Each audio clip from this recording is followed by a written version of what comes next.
mate wauya mkono kuzopedza basa kuyesmak mushewezvinonaka gadzirirai hareruya gondo pamangoma muteuro hareruya vanoona ndondo inzwaizve timba mutauro yakasvika kuhope sikanzimuka mukanyora huzinyope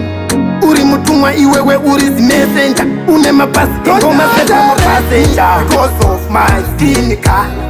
matireti mawet mavoice magod my inner power mesaya in ndiri mutumwa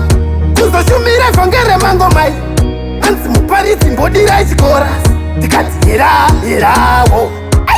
herababavandori kungurudza ini ndoda kutoiona shita maridzo yababa ndichanoishita vanoida vese shuwa ndichavakutsa aiwa ndisiyandiendeko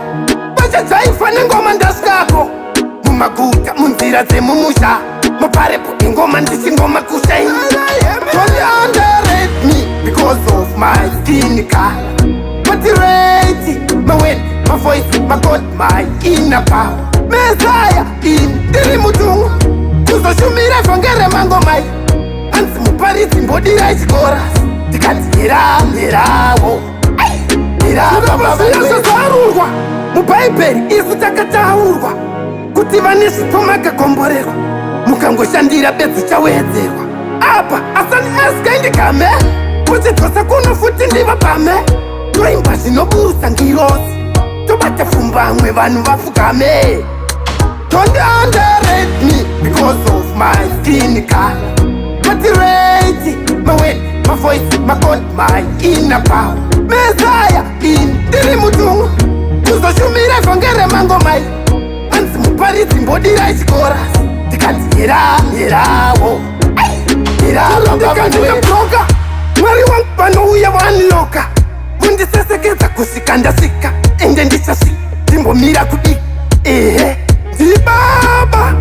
vakandigadza chino chingoma ndikangononoka ndimembe makunyima ndikuzadzisa kazvamakandituma tobhilivha vachaindonaaaarema because of my skin color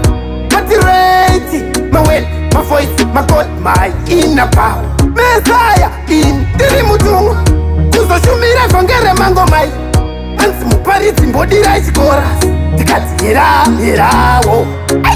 herababavandori kungurudza ini ndoda kutoiona shita maridzo yababa ndichanoishita vanoida vese shuwa ndichavakutsa aiwa ndisiyandiendeko vachadzaifa nengoma ndasvikako